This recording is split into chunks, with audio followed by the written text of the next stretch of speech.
Capítulo 25. Torre do Cervo. O castelo de Valdefenda, no rio Vem, era uma das residências tradicionais da família reinante de Vara. Foi esse o local em que a rainha Desejo passou a infância, e era para lá que regressava nos verões durante a infância do filho. O Príncipe Majestoso. A cidade de Valdefeira é um lugar animado, um centro de comércio no coração de uma região de pomares e ceares. O rio Vem é um curso de água sonolenta e navegável, tornando as viagens fáceis e agradáveis. A Rainha Desejo sempre insistira em que Valdefenda era superior à Torre do Cervo em todos os aspectos, que teria servido muito melhor como sede da família real. A viagem de volta à Torre do Cervo foi fértil em pequenos acontecimentos. Catrichan estava consumida e fatigada quando chegou a hora de regressar. Embora tentasse não demonstrar, o cansaço era evidente no círculo sob seus olhos e na expressão de sua boca. O Duque Calvar forneceu-lhe uma liteira para a viagem para casa, mas um breve percurso provou que o balanço só a deixava mais nauseada. Devolveu-a com agradecimentos e cavalgou para casa montada em sua égua. Na nossa segunda noite na estrada para casa, Rapoluva veio à nossa fogueira e disse a Bronco que pensava ter visto várias vezes um lobo naquele dia. Bronco encolheu os ombros com indiferença e assegurou-lhe que o animal provavelmente estaria apenas curioso e não oferecia ameaças para nós. Depois de ela ir embora, Bronco virou-se para mim e disse: "Esse tipo de coisa vai acontecer com bastante frequência." "O quê?" "Um lobo, visto nas imediações. Fitz, tome cuidado." Houve boatos quando matou aqueles forjados. Havia rastros por todo o lado e os golpes naqueles homens não foram feitos por nenhuma lâmina. Alguém me disse que tinha visto um lobo caminhando por Baía Limpa na noite da batalha. Ouvi até uma história louca de um lobo selvagem que se transformou em homem quando a batalha terminou. Havia pegadas na lama perto, até mesmo da tenda da rainha nessa noite. A sua sorte é que todos estavam muito cansados e com pressa de se desfazer dos mortos. Havia alguns que não morreram por mãos humanas. Alguns... Bah! O rosto de Bronco se contorceu de fúria. "Isso vai acabar. E já!" "Você é forte, coração da matilha, mas..." O pensamento foi quebrado e ouviu o súbito ganido de surpresa vindo dos arbustos. Vários dos cavalos assustaram-se e olharam nessa direção. Eu olhei para Bronco. Ele repelira olhos de noite violentamente e à distância. A sua sorte foi ter sido à distância, porque a força daquilo... A sua sorte foi ter sido à distância, porque a força daquilo... Comecei a avisar, olhos de noite. O olhar de Broncos virou-se para mim. "Eu disse que isso ia acabar, e já!" Afastou os olhos de mim com repugnância. "Preferia ver você cavalgando com a mão enfiada nas costas a isso, constantemente à minha presença. É ofensivo." Não consegui pensar em nada para dizer. Anos de convivência já tinham me ensinado que tentar dissuadi-lo dos seus sentimentos sobre a manha de nada serviria. Ele sabia que eu estava vinculado a olhos de noite. Continuar tolerando a minha presença era o máximo a que chegava a sua flexibilidade. Não precisava recordar constantemente que o lobo e eu partilhávamos a mente. Baixei a cabeça num assentimento. Naquela noite, pela primeira vez há muito tempo, os meus sonhos foram só meus. Sonhei com Molly. Ela usava, de novo, saias vermelhas e estava agachada na praia, arrancando moluscos das rochas com a sua faca de cinto e comendo-os crus. Ergueu os olhos para mim e sorriu. Aproximei-me, e ela se levantou num pulo e correu descalça praia abaixo à minha frente. Corri atrás dela, mas ela estava mais veloz do que nunca. O cabelo era soprado para trás dos ombros, e ela apenas ria quando eu gritava para me esperar. Esperar. Acordei sentindo-me estranhamente contente por ela ter fugido de mim, e com o aroma de lavanda do sonho ainda na cabeça. Esperávamos ser bem recebidos em Torre do Cervo. Os navios, uma vez que o tempo melhorara, deviam ter chegado antes de nós com notícias do nosso sucesso. Então, não ficamos surpresos ao ver um contingente de guarda de majestoso avançando ao nosso encontro. O que pareceu estranho foi que, após terem nos avistado, continuaram com os cavalos a trote. Nenhum homem gritou ou acenou um cumprimento. Em vez disso, aproximaram-se de nós silenciosos e sóbrios como fantasmas. Acho que Bronco e eu vimos ao mesmo tempo o bastão que o homem da frente transportava. o pequeno pau polido que indicava notícias sérias. Ele se virou para mim enquanto observávamos a aproximação deles. O terror estava escrito no seu rosto em letras garrafais. O rei sagaz morreu? Sugeriu em voz baixa. Não senti assombro, apenas uma perda escancarando-se em mim. O menino assustado dentro de mim ofegava que agora nada nem ninguém se interporia entre mim e Majestoso. Outra parte de mim interrogava-se como teria sido chamar-lhe avô em vez de meu rei, mas essas partes egoístas eram pequenas se comparadas ao significado daquilo para este homem do rei. Sagaz dera-me forma, fizera de mim aquilo que eu era, para o bem e para o mal. Um dia pegara a minha vida, a vida de um rapaz que brincava debaixo da mesa no grande salão, e gravou nela o seu selo. Fora sua decisão de que eu tinha de ler e escrever, de que tinha de ser capaz de manejar uma espada ou dispersar um veneno. Parecia-me que, com o seu falecimento, eu teria agora de assumir responsabilidade pelos meus atos. Era um pensamento estranhamente assustador. Todos tinham tomado consciência do fardo do homem da frente. Paramos na estrada, como uma cortina se abrindo. A guarda de Catrican afastou-se para permitir que ele se aproximasse dela. Um terrível silêncio foi mantido enquanto ele lhe entregava o bastão, e depois o pequeno pergaminho. A cera vermelha do selo foi quebrada pela unha da rainha, e eu observei as lascas vermelhas caírem na estrada lamacenta. Catrican abriu lentamente o pergaminho e o leu. Algo escapou de dentro dessa leitura. Algo escapou dela nessa leitura. A mão prendeu ao seu lado e deixou que o pergaminho seguisse a cera até a lama.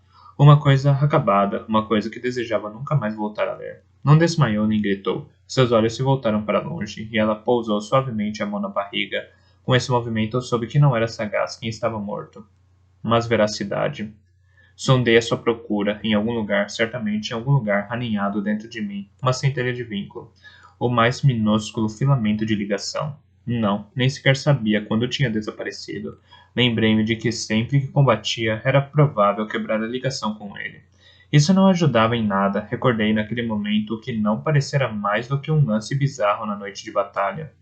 Julgara ouvir a voz de veracidade gritando, dando ordens que não faziam sentido. Não era sequer capaz de me lembrar de uma única palavra que ele tivesse gritado, mas agora parecia-me que tinham sido ordens de batalha, ordens para dispersar, talvez para procurar abrigo, mas não recordava nada com certeza. Olhei para Bronco e encontrei a pergunta nos seus olhos. Tive de encolher os ombros.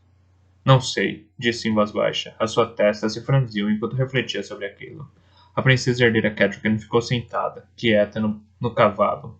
Ninguém fez um gesto para lhe tocar, ninguém proferiu palavra.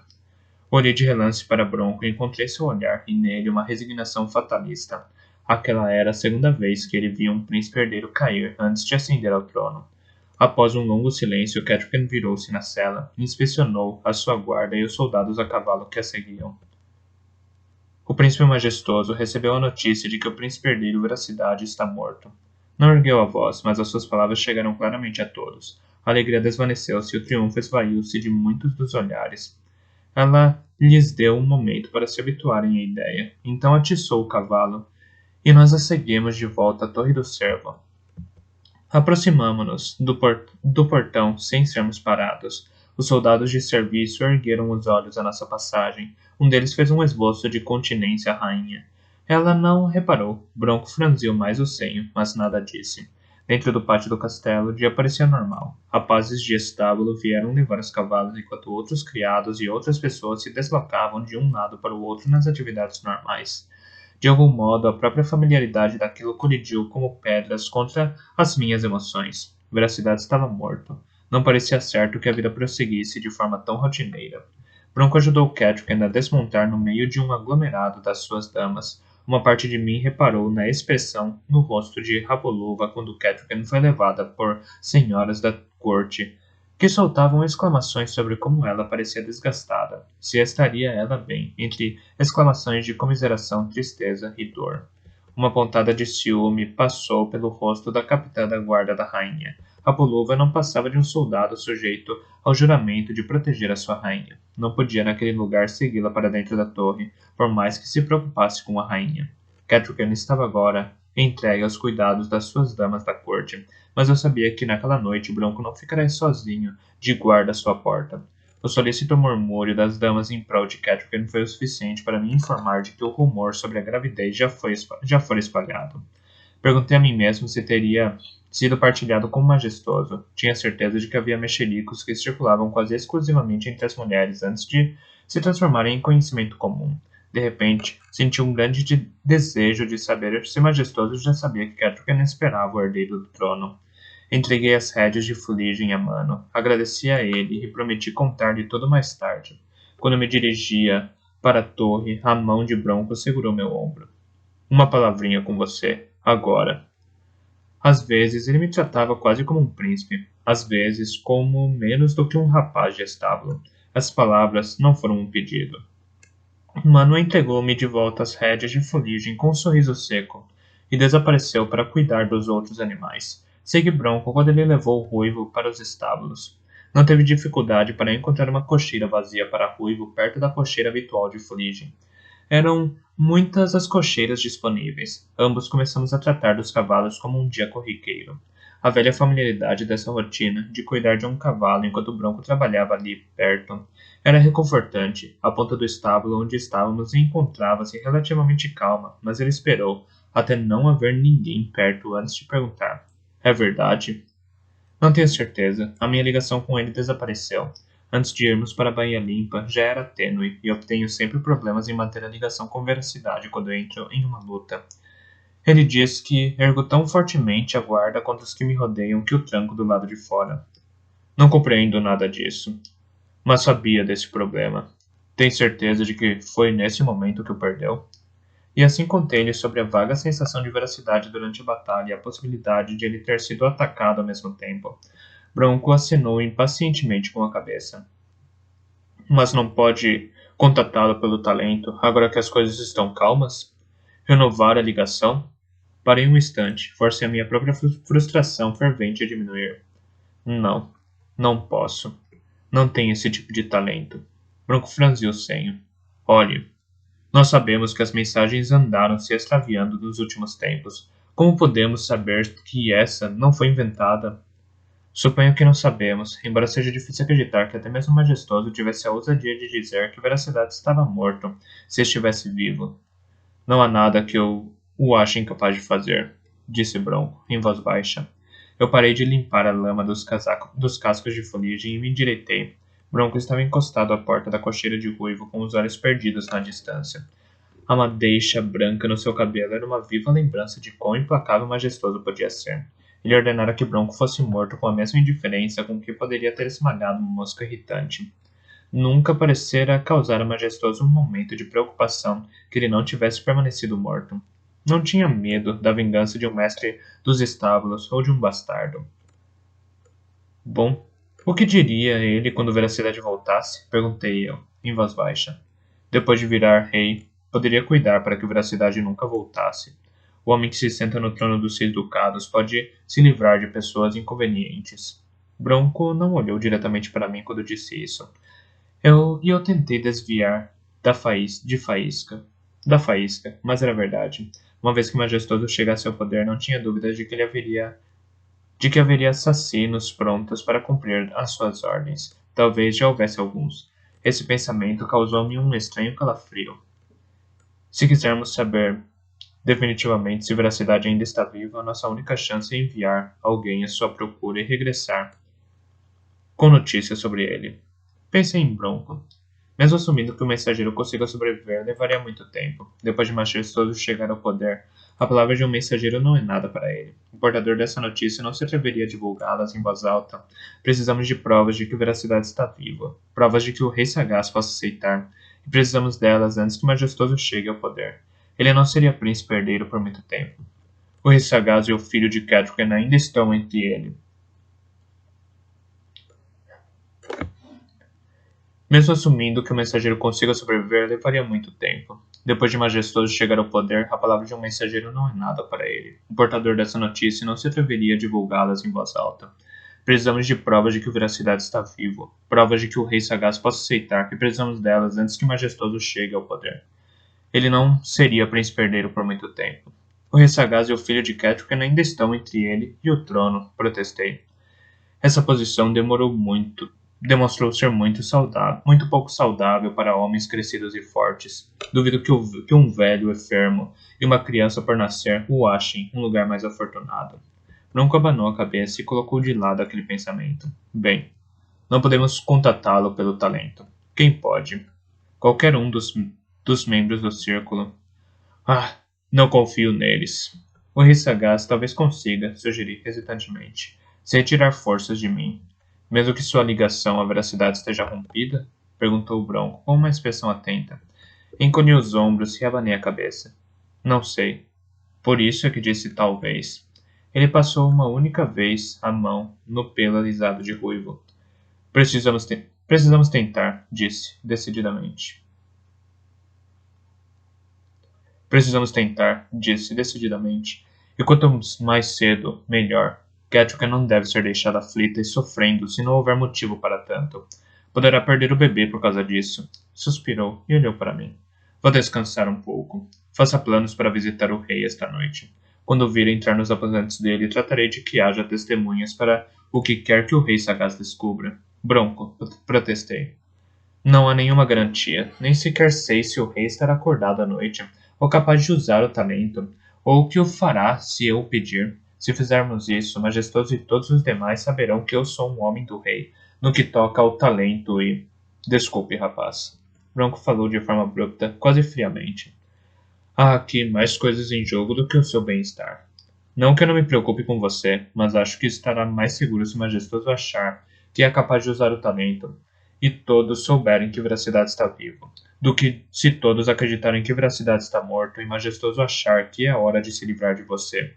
Temos de tentar hoje à noite. Talvez não tenhamos sucesso, mas temos de tentar.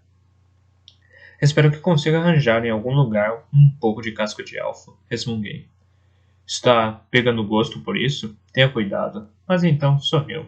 Estou certo de que consigo arranjar um pouco. Correspondi ao sorriso, então fiquei chocado comigo mesmo. Não acreditava que Veracidade estivesse morto.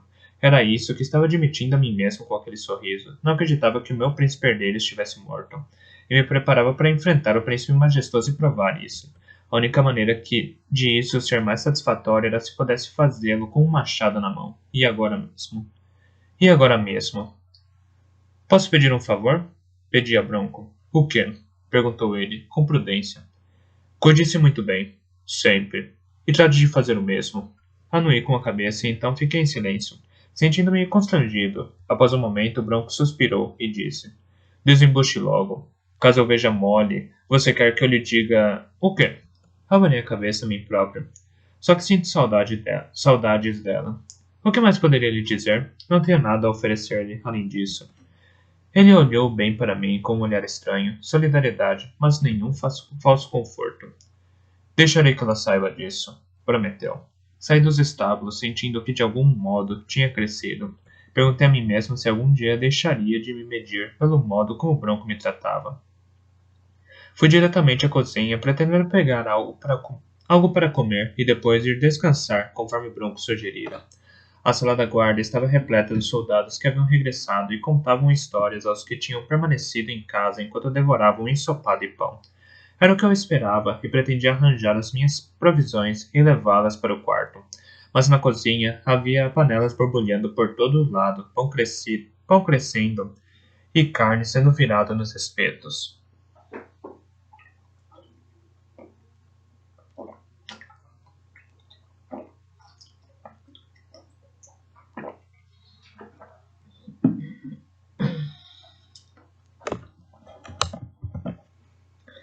Criados de cozinha cortavam, mexiam e andavam apressadamente de um lado para o outro.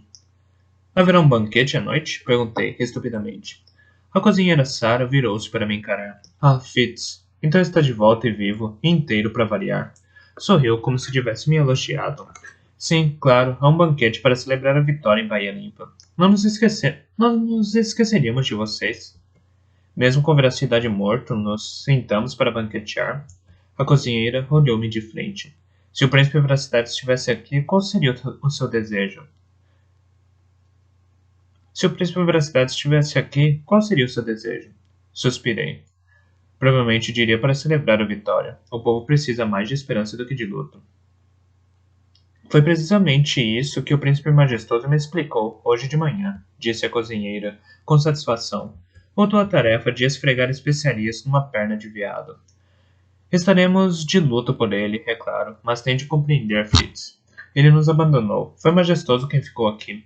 Ficou para cuidar do rei e para defender as costas o melhor possível. Veracidade desapareceu, mas majestoso ainda está aqui conosco. E Baía Limpa não caiu nas mãos dos salteadores. Mordi a língua e esperei que o ataque passasse. Baía Limpa não caiu porque majestoso aqui ficou para nos proteger. Queria me certificar de que a cozinheira estava ligando um acontecimento ao outro, e não simplesmente mencionando-os na mesma fala. Ela acenou com a cabeça enquanto continuava a esfregar a carne. Sálvia triturada informou meu nariz e alecrim. É o que sempre foi precioso, soldados enviados de imediato. É muito bom que se use o talento, mas para que serve saber o que está acontecendo se não se faz nada a respeito?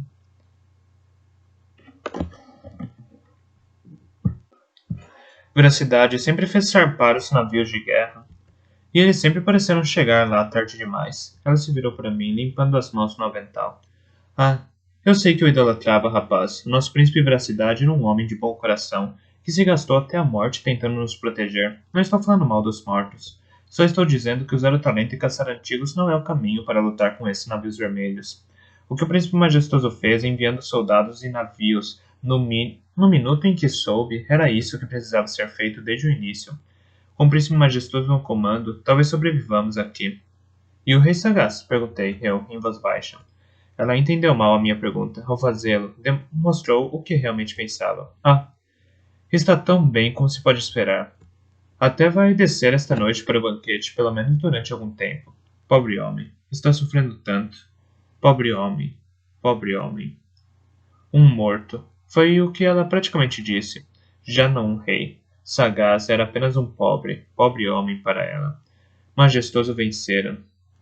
Acha que a nossa rainha estará no banquete? Perguntei. Afinal, ela acabou de saber da morte do seu esposo e rei. Ah, eu acho que ela estará aqui. Eu acho que ela estará lá. Sarah anuiu. Virou a perna do veado com estrondo para encher o outro lado de ervas. Ouvi dizer que falou que está grávida. A cozinheira parecia cética. Vai querer anunciá-la esta noite. Duvida de que ela esteja grávida? Perguntei, sem rodeios. A cozinheira não mostrou ofendida. Ah, não duvido de que esteja grávida, se diz que está.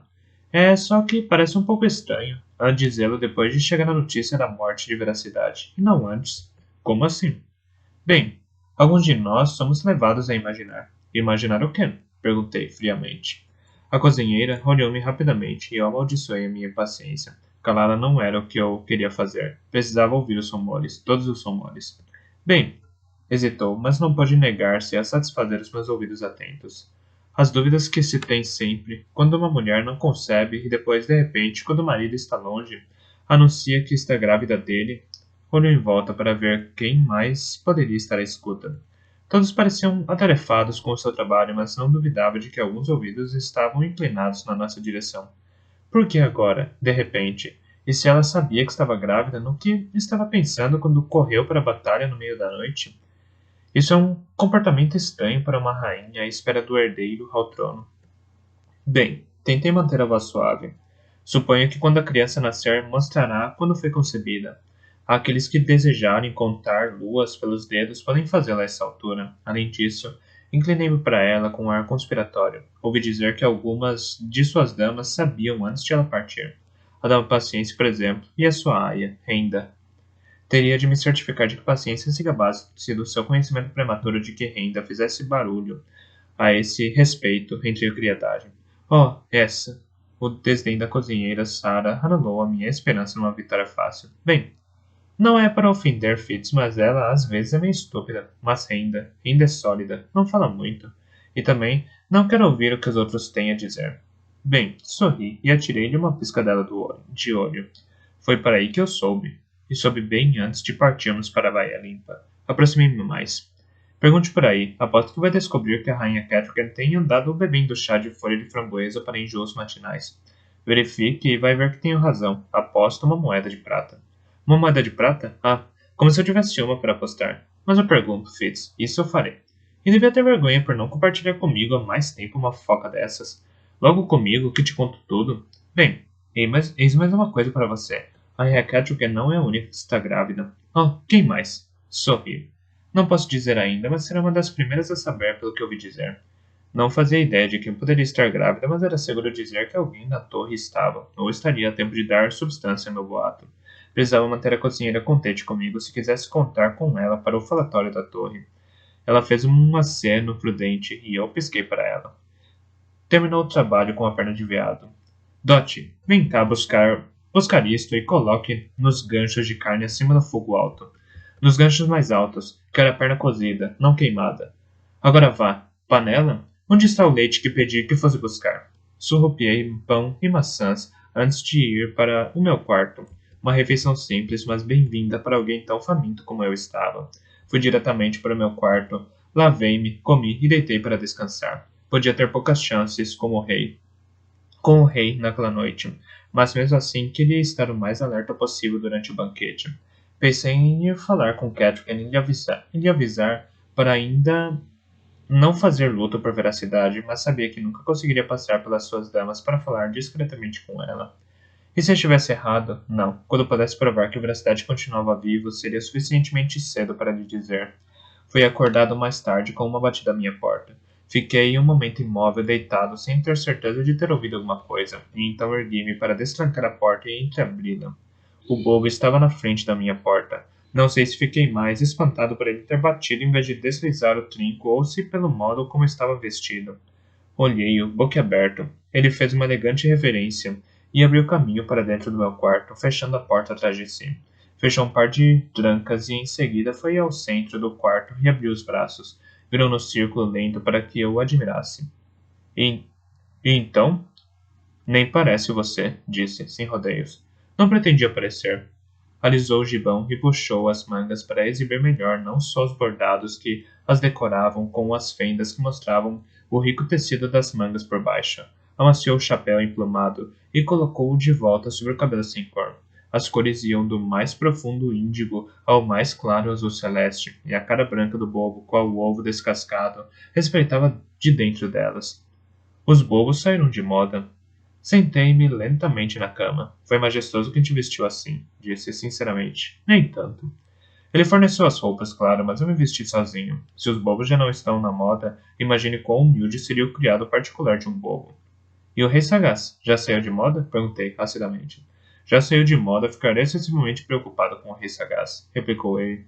Deu uma cambalhota e então parou, adotou uma pose de dignidade como convinha às novas roupas e deu uma volta pelo quarto. À noite deveria me sentar à mesa do príncipe e estar cheio de alegria e de humor. Acho que me sairei bem? Muito melhor do que eu, disse, com amargura. Realmente não se importa que Veracidade esteja morto? Realmente não se importa que as flores desabrochem ao sol do verão? Boba, lá fora é inverno. Uma coisa é tão verdadeira como a outra. Acredite no que digo. Boba ficou subitamente imóvel. Vim para pedir um favor, se conseguir acreditar nisto. É tão fácil acreditar na segunda coisa como na primeira. O que é? Não mate o meu rei com as ambições que tem para o seu. Olhei-o, horrorizado. Eu nunca mataria o meu rei. Como se atreve a dizer isso? Oh, eu me atrevo a muito. Eu me atrevo a muito nos dias que correm. Pôs as mãos atrás das costas e começou a passear pelo quarto. Com as suas roupas elegantes e posse fora do comum, ele me deixou assustado. Era como se outro ser habitasse seu corpo, um ser que eu não conhecia completamente. Nem mesmo se o rei tivesse matado a sua mãe, senti um terrível enjoo subir em mim. O que é que está tentando me dizer? Murmurei. O bobo rodopiou perante a dor na minha voz. Não, não. Você me interpretou mal, completamente mal. Sua voz foi sincera. E por um instante consegui enxergar de novo meu amigo. Mas, prosseguiu, num tom de voz mais suave, quase dissimulado. Se acreditasse que o rei matou a sua mãe, a sua querida, afetuosa e indulgente mãe, que a matou e a roubou de você para sempre, acha que, nesse caso, poderia matá-lo? Passara tanto tempo cego que precisei de um momento para compreender. Sabia que Majestoso acreditava que a mãe fora envenenada. Sabia que essa era uma das fontes do seu ódio por mim e pela Dama Timo. Ele achava que nós a tínhamos assassinado, às ordens do rei. Eu sabia que tudo isso era falso. A Rainha Desejo havia se envenenado. A mãe de Majestoso apreciava excessivamente tanta bebida como as ervas que dão fim às preocupações. Quando não fora capaz de ascender ao poder que julgava ser seu por direito, encontrara refúgio nesses prazeres. Sagaz tentara várias vezes fazê-lo parar, chegara mesmo a recorrer a Abril para lhe fornecer ervas e poções que apaziguassem essa necessidade. Mas em nada resultara. A Rainha Desejo fora envenenada, é verdade, mas fora sua própria mão autoindulgente que administrara o veneno. Eu sempre o soube, e sabendo, não me dei conta do ódio que germinaria no coração de um filho mimado ser de repente despojado da mãe. Poderia Majestoso matar por uma coisa dessas? Claro que sim. Estaria ele disposto a levar os 6 ducados à beira da ruína como um ato de vingança? E por que não? Ele nunca gostara dos ducados costeiros. Os ducados interiores, sempre mais leais à sua mãe do interior, eram onde se encontrava o seu coração. Se a rainha Desejo não tivesse se casado com o rei Sagaz, ter-se-ia mantido como duque de Vara, como duquesa de Vara, às vezes depois de algumas taças e entorpecida com intoxicantes herbáceos, sugeria mordazmente que se tivesse permanecido duquesa, teria sido capaz de exercer mais poder, o suficiente para persuadir Vara e Lavra a se unirem sob a sua liderança como rainha e renegar a sua submissão aos 6 ducados. Galeno, mestre do talento, filho bastardo da rainha Desejo, alimentara o ódio de Majestoso em conjunto com o seu. Teria ele odiado o suficiente para subverter o seu círculo em prol da vingança de Majestoso? Isso parecia uma traição assombrosa, mas para mim fazia sentido. Ele o faria. Centenas de pessoas mortas, inúmeros forjados, mulheres estupradas, crianças órfãs, aldeias inteiras destruídas pela vingança de um príncipezinho por uma maldade imaginada. Fiquei atônito, mas tudo se encaixava. Encaixava-se tão bem como a tampa de um caixão. Acho que o atual Duque de Vara talvez deva ter cuidado com a saúde. Devaneei. Ele partilha o gosto que a irmã mais velha tinha por bom vinho e intoxicantes. Bem abastecido dessas coisas e desatento a tudo mais. Acho que viverá uma longa vida, tal como o rei Sagaz talvez possa viver, sugeri com cautela. Um espasmo de dor crispou-se no rosto do bobo. Duvido que lhe reste uma vida longa, disse, em voz baixa. Mas a que resta pode ser tranquila em vez de uma vida de sangue derramado e violência. Acho que chegaremos a esse ponto? Quem sabe o que emergirá do fundo de uma panela mexida? Dirigiu-se subitamente à minha porta e colocou a mão na tranca. É isso que eu te peço, disse em voz baixa. Que abra a mão de mexer, senhor Colher. Que deixe as coisas assentarem. Não posso. O bobo encostou a testa à porta, um gesto que lhe era muito incaracterístico. Então você será a morte de reis. Palavras doloridas proferidas numa voz grave. Você sabe o que eu sou, já te disse. Disse porque estou aqui. Isso é algo que tenho certeza. O fim da linhagem visionária era um dos pontos decisivos. Catrican espera um herdeiro. A linhagem continuará. É isso que é necessário. Não se pode deixar um velho morrer em paz? Majestoso não deixará que esse herdeiro nasça, disse, sem rodeios. Até Bobo regalou os olhos ao me ouvir falar com tanta clareza. Essa criança não chegará ao poder sem a mão de um rei sob a qual se abrigar, sagaz ou veracidade. Você não acredita que veracidade esteja morto. Praticamente o disse. Poderá deixar que Catrican suporte o tormento de acreditar nessa morte? Poderá permitir que os 6 ducados mergulhem no sangue e na ruína? De que serve um herdeiro da linhagem visionária, se o trono não passar de uma cadeira partida num salão incendiado? O bobo encolheu os ombros. Há 1000 encruzilhadas, disse ele, em voz baixa. Algumas são claras e bem marcadas, outras são sombras dentro de sombras. Algumas são praticamente certezas. Seria necessário um grande exército ou uma vasta peste para alterar esses caminhos. Outras estão envolvidas em um nevoeiro e eu não sei que estradas delas saem ou para onde se dirigem. Você traz um nevoeiro, bastardo, multiplica 1000 vezes os futuros, apenas por existir. Catalisador, de alguns desses nevoeiros saem os mais negros e retorcidos fios de perdição, e de outros brilhantes cordões de ouro. Para as profundezas ou para as alturas, segundo parece, são os seus caminhos. Eu anseio por um caminho intermediário, anseio por uma morte simples, para um amo que foi bondoso para um criado bizarro e zombeteiro. Não fez mais reprimenda do que aquilo. Ergueu as trancas, abriu os trincos e saiu em silêncio. A roupa luxuosa e o andar cuidadoso faziam-no parecer deformado, de modo que nem os retalhos coloridos e as cambalhotas conseguiam fazer. Fechei suavemente a porta atrás dele e encostei-me a ela, como se conseguisse segurar o futuro do lado de fora. Arrumei-me com mais cuidado para o jantar dessa noite. Quando finalmente terminei de me vestir com o último conjunto que a dona despachada fizera para mim, fiquei quase tão elegante quanto bobo. Decidi que por enquanto não faria luto por veracidade, nem sequer o aparentaria. Ao descer a escada, tive a impressão de que a maior parte de torre convergia para o grande salão naquela noite. Era evidente que todos tinham sido convidados, tanto os grandes quanto os humildes. Encontrei meu lugar na mesma mesa de Bronco, Mano e o resto do pessoal dos estábulos.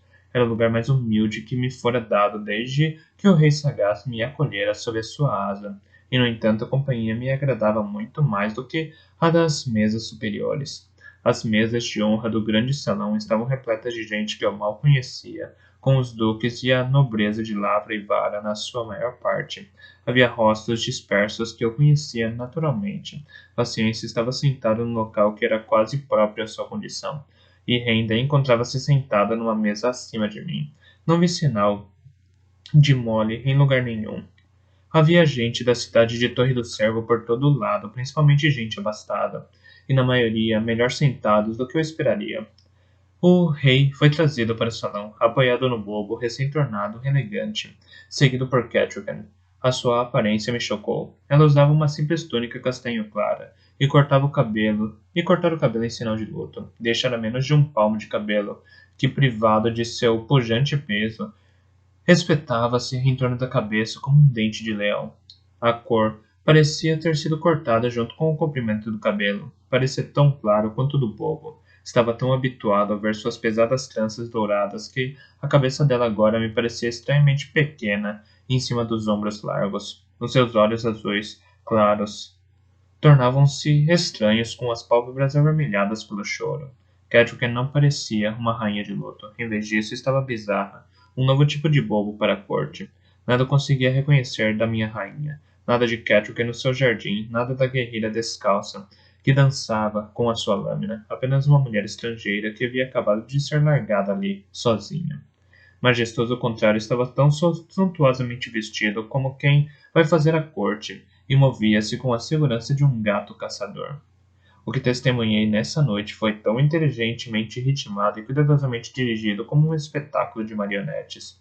Ali estava o velho rei sagaz, trêmulo e magro, com a cabeça cambaleando durante o jantar, ou entrando em conversas vagas e sorridentes com ninguém em especial. Ali estava a princesa herdeira, sem um sorriso sequer, quase sem comer, silenciosa e de luto, a presidir a tudo, majestoso, o filho dedicado, sentado ao lado do débil pai, e ao seu lado o bobo magnificamente vestido e pontuando a conversa de majestoso com gracejos para tornar a conversa do príncipe mais cintilante do que realmente era. O resto da mesa relevada era ocupada pelo duque e pela duquesa de Vara, pelo duque e pela duquesa de Lavra, e pelos atuais favoritos entre a nobreza menor desses ducados. Os ducados de Vigas, Rasgão e Rasos não estavam sequer representados. Após servir em carne, foram feitos 2 brindes a Majestoso. O primeiro veio do duque titular de Vara, que fez um pródigo brinde ao príncipe, declarando-o defensor do reino, elogiando-o pela célere ação em prol de Bahia Limpa e louvando também sua coragem em tomar as medidas necessárias para proteger os melhores interesses dos 6 ducados. Isso me deixou de orelhas em pé, mas foi tudo meio vago, parabenizando e elogiando sem nunca chegar propriamente a dizer o que Majestoso decidira fazer. Se tivesse se prolongado mais, teria sido adequado como um panegírico. No início do discurso, Catherine endireitou-se na cadeira e olhou incrédula para Majestoso, evidentemente incapaz de acreditar que ele pudesse assinar e sorrir calmamente perante elogios que não lhe eram devidos. Se mais alguém além de mim reparou na expressão da rainha, ninguém teceu comentários. O segundo brinde previsivelmente veio do Duque Ares e de Lavra, brindou a memória do príncipe herdeiro veracidade. Aquilo sim era panegírico, mas um panegírico condescendente que falava de tudo o que veracidade tentara, tensionara, sonhara e desejara fazer. Depois de seus feitos já terem sido empilhados no prato de majestoso, pouco havia a acrescentar. Catrican ficou, se possível, ainda mais branca e com a boca mais apertada. Acho que quando o Duque e a Alice terminou, ela estava à beira de se levantar para falar também. Mas majestoso ergueu-se, quase à pressa, erguendo a taça que havia acabado de encher e pediu silêncio a todos com gestos, e então estendeu o copo na direção da rainha. Muito se disse de mim esta noite, e pouco da nossa tão bela princesa herdeira, Catrican. Ela voltou para casa e encontrou tão tristemente o luto. Não creio que o meu falecido irmão Veracidade desejasse que o desgosto pela sua morte se sobrepujasse a tudo o que é devido à sua dama por aquilo que ela alcançou. Apesar da sua condição, e o sorriso cúmplice no rosto de majestoso aproximava-se perigosamente de um sorriso de escárnio. Ela considerou os melhores interesses do seu reino ao decidir arriscar-se e sair para confrontar pessoalmente os navios vermelhos. Sem dúvidas, muitos salteadores caíram pela sua valente espada. Ninguém pode duvidar que os nossos soldados se sentiram inspirados ao ver a sua rainha determinada a batalhar por eles, independentemente do risco que corria. 2 pontos de cor começaram a brilhar nas faces de Catrican. Majestoso prosseguiu, colorindo o relato dos feitos de Catrican com condescendência e lisonja. A falta de sinceridade nas suas frases de cortesão, de certo modo, dominaram o seu feito, transformando-o em algo realizado pelas aparências. Procurei em vão por alguém na mesa elevada que a defendesse. Erguer-me do meu lugar de plebeu e contrapor a minha voz a de majestoso pareceria quase uma piada. Catrican, que nunca estivera segura do seu lugar da corte do marido e que agora não o tinha para apoiá-la, pareceu encolher-se para dentro de si própria. O modo como o majestoso contou as suas façanhas as fez parecer questionáveis e imprudentes, em vez de ousadas e decisivas. Via minguar perante si mesma e soube que agora não falaria em defesa própria. A refeição foi retomada com uma rainha subjugada, cuidando do confuso rei sagaz a seu lado, grave e silenciosa perante os vagos esforços que o rei fazia para conversar. Mas o pior ainda estava por vir. No fim da refeição, o majestoso voltou a pedir silêncio. Prometeu aos presentes que haveria menestréis e titereiros após a refeição, mas pediu-lhes paciência enquanto anunciava outra coisa a mais. Após longa e séria análise e muitas consultas e com grande relutância, compreender aquilo que o ataque à Baía Limpa acabara de comprovar.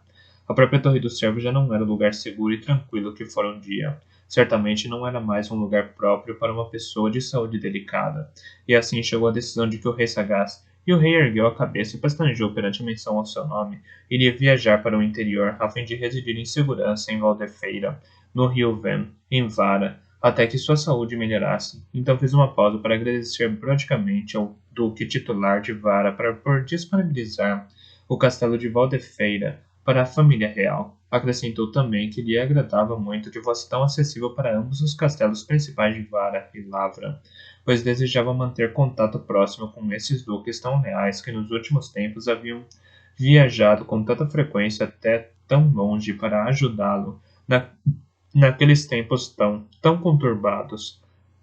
Agradaria a majestoso levar a vida da corte real àqueles que tinham antes sido obrigados a viajar até tão longe para dela usufruir. Fez uma pausa para aceitar os acenos de agradecimento e os murmúrios de apoio fiel dos duques, os quais se silenciaram em imediata obediência quando o majestoso voltou a erguer a mão. Convidava, não rogava, suplicava que a princesa herdeira se juntasse ao rei sagaz em Valdefeira. Ela estaria mais segura lá e acharia o castelo mais confortável, já que fora construído como um lar, não como uma fortaleza. Saber que o futuro herdeiro e a sua mãe estavam bem tratados e bem longe dos perigos da costa desnecessária às mentes dos seus súditos. Prometeu que não se poupariam esforços para fazê-la se sentir em casa. Prometeu-lhe que uma corte alegre voltaria a se formar lá. Muito da mobília e dos tesouros de Torre do Cervo deveria ser mandado para lá quando repartisse para tornar a mudança menos perturbadora para ela. Majestoso não parou de sorrir nem por um momento enquanto relegava o pai à posição de um idiota idoso, e Catrican a de égua de criação. Atreveu-se a fazer uma pausa para ouvi-la aceitar o seu destino. Não posso, disse com dignidade. Foi em Torre do Cervo que o meu senhor Veracidade me deixou, e antes de fazê-lo, entregou o castelo aos meus cuidados. Aqui ficarei, e será aqui que o meu filho nascerá. Majestoso virou a cabeça com pretexto de esconder dela um sorriso, mas na verdade para exibi-lo melhor à plateia. Torre do Cervo será bem defendida, senhora minha rainha. O meu próprio primo, o Dom Brilhante, herdeiro de Vara, expressou interesse em assumir a sua defesa. Toda a força militar ficará aqui, visto que não temos necessidade deles em Valdefeira. Duvido de que precisem da ajuda de uma mulher impossibilitada pelas saias e por uma barriga em desenvolvimento. A erupção de risos me aturdiu. Era um comentário grosseiro, uma piada mais própria para um valentão de taberna do que para um príncipe no próprio castelo. Nada poderia me lembrar mais a rainha Desejo no seu pior estado, inflamada com vinho e ervas. E no entanto eles riram na mesa elevada, e não foram poucos os das mesas baixas que se juntaram a eles. Os encantos e entretenimentos de Majestoso tinham cumprido bem o serviço. Qualquer que fosse o insulto ou a farsa que fosse servida nessa noite, os aduladores a aceitariam com a carne e o vinho que emborcavam a mesa.